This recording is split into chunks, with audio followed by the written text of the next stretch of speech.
Hello, I welcome you all once again to my channel Explore Education. I am Dr. Rashmi Singh, Assistant Professor, Department of Education, SS Khanna Girls Degree College, University of Allahabad.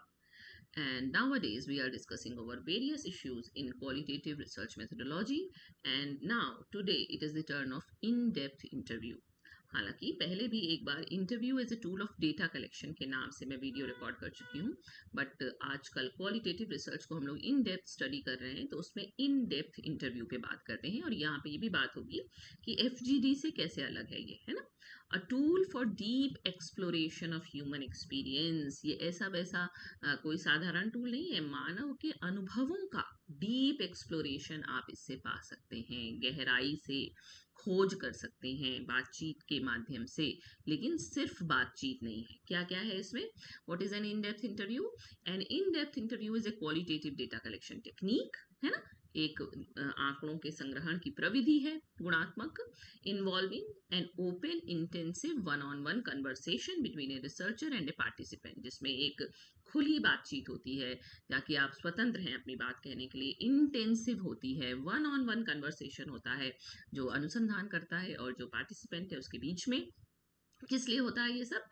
ताकि हम explore कर सकें अर्थों को, perceptions को, experiences को और motivations को रिच डिटेल में। तो तीन बातें खास निकल कर आई कि ये वन ऑन वन है, ये ओपन एंड फ्लेक्सिबल है और ये इन डेप्थ है। Direct conversation between researcher and one participant at a time, क्योंकि एक आदमी से एक बार बात हो रही है। Questions evolve based on participant responses, not rigid. मतलब हमारे पास एक मोटा मोटा खाका होता है, लेकिन हम जो आपसे प्रश्न पूछेंगे आपके उत्तरों के आधार पे ही हमारा दूसरा प्रश्न आपसे बनेगा। मतलब ये लचीलापन है इसमें, ये रिजिड नहीं है कि हाँ जो प्रश्न लेकर गए हैं वही होगा क्वेश्चनर की तरह, नो। एंड इन डेप्थ है, गोज बियॉन्ड सरफेस आंसर। बस ये नहीं कि ऐसा है नहीं है, क्यों वाले आंसर, ऐसा क्यों है, आप ऐसा कब से महसूस करते हैं, आपने पूरा डिटेल कैसे हुआ, है ना, सब बियॉन्ड सरफेस। वो ऊपर ऊपर जो सरफेस लेवल के आंसर्स निकलते हैं। जैसे आप किसी से पहली बार पूछिए कैसे हो भाई, तो बताता है ठीक है। कोई ये नहीं कहता है हम बहुत दुखी हैं जब तक उसका आपसे बहुत अंतरंग रिलेशनशिप नहीं है। लेकिन जब आप उससे बातचीत करेंगे, और बातचीत करेंगे और बातचीत करेंगे, तो पता चलेगा कि वो आदमी दुखी है, परेशान है। तो सरफेस आंसर्स हमको नहीं चाहिए, इसमें मीनिंग्स, मोटिवेशंस और लिव्ड एक्सपीरियंसेस चाहिए। और ये क्वाले 1996, रूबिन एंड रूबिन 2005 और पैटर्न 2002 के मतलब जो डेफिनेशंस है, जो बातचीत है, उस पर ये निर्भर है। अब आईडीआई वर्सेस एफजीडी, ये बहुत इंपॉर्टेंट है, क्योंकि कहा जाता है कि भाई सब लोगों से मिलजुल के बात करो या वन टू वन बात करो। अंतर क्या है दोनों में? तो अंतर है पार्टिसिपेंट्स वाइज अंतर है। जब आप इंटरव्यू ले रहे हैं तो एक पार्टिसिपेंट से एक बार में बात करेंगे। जब फोकस ग्रुप डिस्कशन हो रहा है तो 6 से 10 लोग एक साथ बैठते हैं। डेटा टाइप, इन डेप्थ इंटरव्यू में इंडिविजुअल एक्सपीरियंस और मीनिंग निकल के आता है, जबकि फोकस ग्रुप डिस्कशन में कलेक्टिव ओपिनियन और इंटरैक्शन इंपॉर्टेंट है वहां पे। डेप्थ में, इन डेप्थ वेरी हाई है, पर्सनल एक्सप्लोरेशन होता है। फोकस ग्रुप डिस्कशन उतना हाई नहीं है, मॉडरेट है, क्योंकि वहां ग्रुप कंसेंसस एक तरीके से निकल कर आती है। सेंसिटिव टॉपिक्स के लिए इन डेप्थ इंटरव्यू सूटेबल है, क्योंकि कोई बहुत अपने दिल की खास संवेदनशील बात ग्रुप में डिस्कस नहीं करना चाहता है। और फोकस ग्रुप डिस्कशन के लिए नॉर्मल बातचीत है, जिससे बहुत ज़्यादा हमारे कोई, आप हमें जज नहीं करेंगे, हमारा कोई बहुत अंतरंग चीज़ बाहर नहीं आ रही है, तो उसके लिए फोकस ग्रुप डिस्कशन ठीक है। यानी कि सेंसिटिव टॉपिक्स के लिए ये लेस सूटेबल है। ग्रुप डायनेमिक्स के लिए इन डेप्थ इंटरव्यू बिल्कुल एप्लीकेबल नहीं, ग्रुप है ही नहीं इसमें। लेकिन फोकस ग्रुप डिस्कशन का ये सेंट्रल मेथड है, ग्रुप डायनेमिक्स। टाइम पर सेशन तो वेरी करता है, लेकिन फिर भी इंटरव्यू लंबा चल सकता है, जबकि फोकस ग्रुप डिस्कशन 1 से 1.5 घंटे maximum. Researcher role in depth interview में है एक्टिव लिसनर एंड प्रोबर। उसको भली भांति सुनना है, कुछ भी छूट ना जाए सुनने से, और प्रोब करते रहना अगर बातचीत कहीं बंद हो रही है तो। और फोकस ग्रुप डिस्कशन में उसका रोल है फैसिलिटेटर, ताकि बातचीत चलती रहे, और मॉडरेटर, है ना। ये मॉर्गन 1997 और क्वाले 1996 के पर आधारित है ये table. Then types of interviews 3 तरीके के हो सकते हैं, स्ट्रक्चर्ड, सेमी स्ट्रक्चर्ड और अनस्ट्रक्चर्ड। स्ट्रक्चर्ड इंटरव्यू एक तरीके से आप क्वेश्चनेयर को ही कह सकते हैं, और अगर लिखा है तो इंटरव्यू शेड्यूल हो जाएगा। तो मोर स्ट्रक्चर्ड की तरफ स्ट्रक्चर्ड है, लेस स्ट्रक्चर्ड की तरफ अनस्ट्रक्चर्ड है, सेमी स्ट्रक्चर्ड बीच का है। तो स्ट्रक्चर्ड में क्या होता है कि हमारे पास प्री सेट क्वेश्चन होते हैं, पहले से बने हुए, उनका ऑर्डर फिक्स होता है, कोई डेविएशन हम अलाउ नहीं करते, हाई रिलायबिलिटी है लेकिन लो फ्लेक्सिबिलिटी है। सर्वे और सेंसस टाइप रिसर्च में यूज किया जाता है। और एग्जाम्पल है स्टैंडर्डाइज्ड एग्जिट पोल्स। जो लोग चुनाव देकर, हम लोग वोट देकर निकलते हैं, तो उनसे एग्जिट पोल के आंकड़ों के आधार पर आपको पता है कि पहले ही आ जाता है कि कौन सी पार्टी जीतने वाली है। देन सेमी स्ट्रक्चर्ड इंटरव्यू में यहाँ पे मतलब बहुत स्ट्रक्चर्ड भी नहीं है, बहुत अनस्ट्रक्चर्ड भी नहीं है। यहाँ इंटरव्यू गाइड है, हमारे पास की थीम्स है, हम प्रोबिंग और फॉलो अप को इनकरेज करते हैं। यहाँ पे कंसिस्टेंसी और फ्लेक्सिबिलिटी का बैलेंस है। क्वालिटेटिव रिसर्च में बहुत कॉमन है, जैसे faculty experience of online teaching. तो आपके पास गाइड है, आप थोड़ी बहुत उनको बातचीत करने देंगे, बाकी हमारे प्रश्न लगभग नियत है। लेकिन अनस्ट्रक्चर्ड इंटरव्यू बिल्कुल ओपन कन्वर्सेशन है, इसमें कोई फिक्स क्वेश्चन नहीं है, पार्टिसिपेंट लीड लेता है। इसमें सबसे ज्यादा डेप्थ और रिचनेस आपको इसी में मिलेगी। नैरेटिव रिसर्चेस और लाइफ हिस्ट्री रिसर्च में ये काम आता है।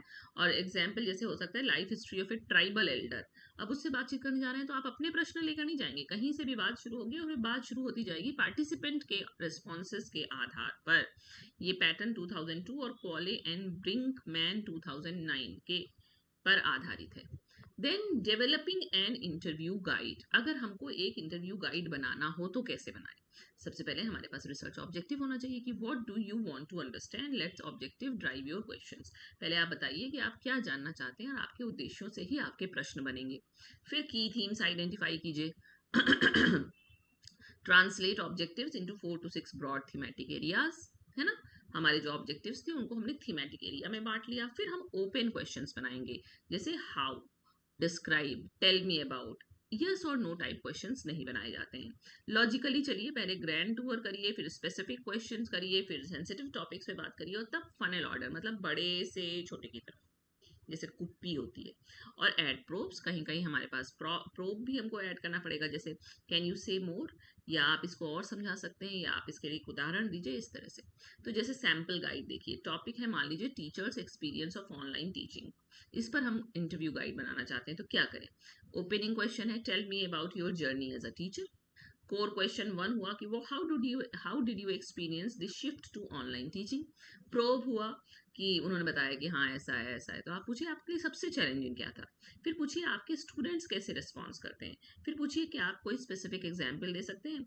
और क्लोजिंग में पूछ लीजिए कि is there anything else you would like to add, क्या कुछ और ऐसा है जो आप मुझे बताना चाहते हैं और इन सारे प्रश्नों में जो कवर नहीं हुआ, इस तरह से।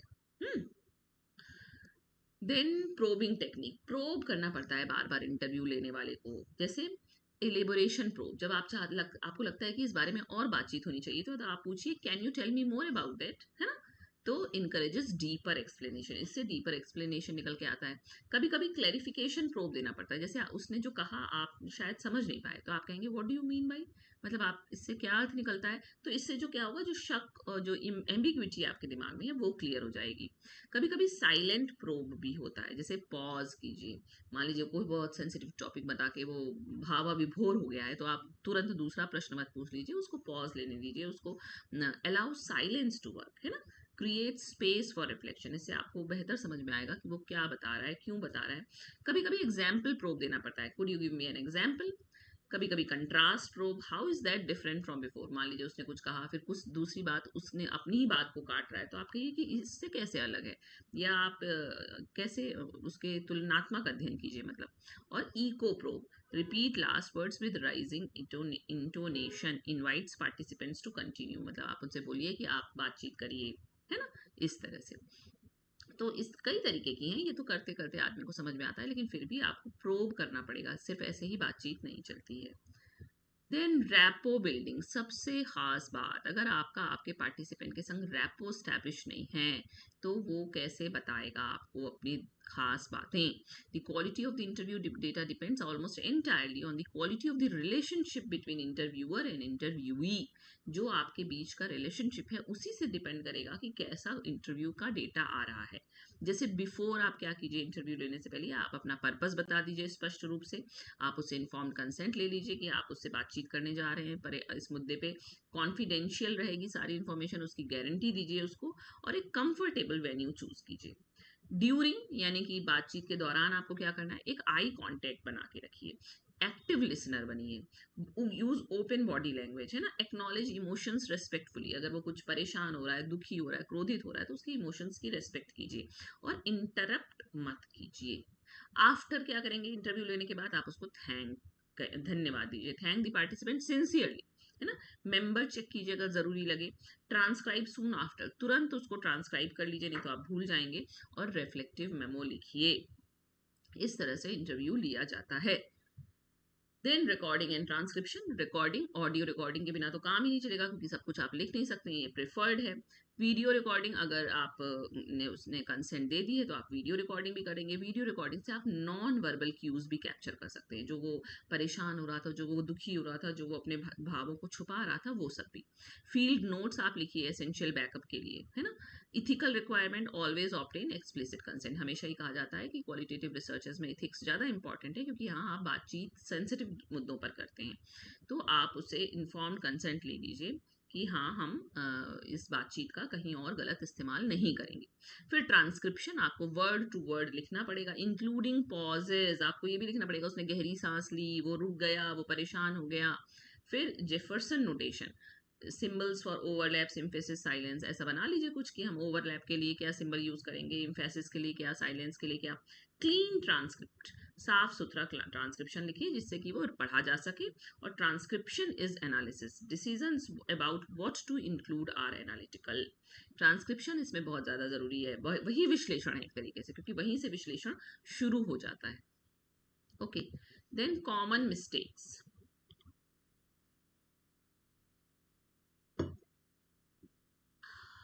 इंटरव्यू लेते वक्त हम क्या गलतियां करते हैं जो सामान्यतया, और कैसे उनसे बचा जा सकता है। जैसे leading questions, use neutral language, हमें न्यूट्रल लैंग्वेज इस्तेमाल करनी है।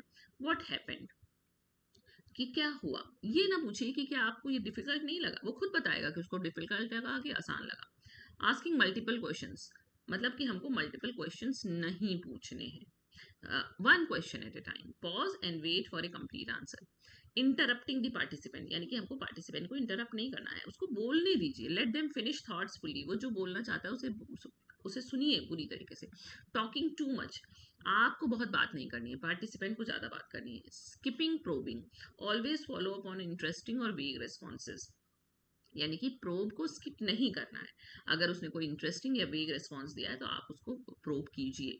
नॉट रिकॉर्डिंग और नोट टेकिंग, अगर आप रिकॉर्ड नहीं कर रहे हैं, नोट नहीं बना रहे हैं, तो क्या मतलब है, आप भूल जाएंगे थोड़ी देर बाद। इसलिए always record with consent and take observational notes, और वहाँ पे ऑब्जर्वेशनल नोट्स बनाइए कि बातचीत शुरू हुई, उसने ऐसे कहा, इस बात पे वो खुश हुआ, इस बात पे वो दुखी हुआ, यहाँ ये परेशान हो गया, ऐसे तरह से ऑब्जर्वेशनल कि हमने क्या कैसे किया, पूरा डिटेल। डेटा ही, डेटा की रिचनेस ही क्वालिटेटिव रिसर्च की खासियत है। देन, ओ मैंने इसको चेंज कर दिया था लेकिन मैंने स्लाइड दूसरी वाली ले ली है, चलिए कोई बात नहीं, मैं पढ़ रही हूँ उसको। वाइट पे वाइट आ गया है ना। इन डेप्थ इंटरव्यू के की टेक अवेज क्या है कि it is IDI is a one on one open ended method for rich deep data, पहली बात। दूसरी बात, तीन तरीके का होता है, स्ट्रक्चर्ड, सेमी स्ट्रक्चर्ड और unstructured.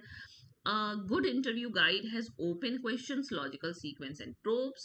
Rapo, active listening and skilled probing are the researchers tool, या रिसर्चर का टूल क्या है, यही कि हमने कैसे रैपो स्टैब्लिश किया, हम कैसे ध्यान से हमने सुना, हमने कुछ भी छोड़ा नहीं, और कैसे हमने जब जब जरूरत था कुशलता पूर्वक प्रोब दिया।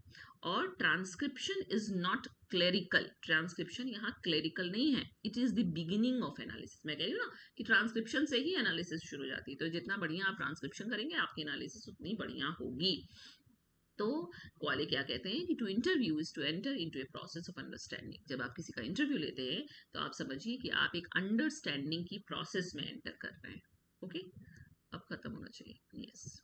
तो ये है आपका इंटरव्यू। ओके, तो क्वालिटेटिव लेक्चर सीरीज में एक और टॉपिक मैंने कवर किया, आपके संग डील किया।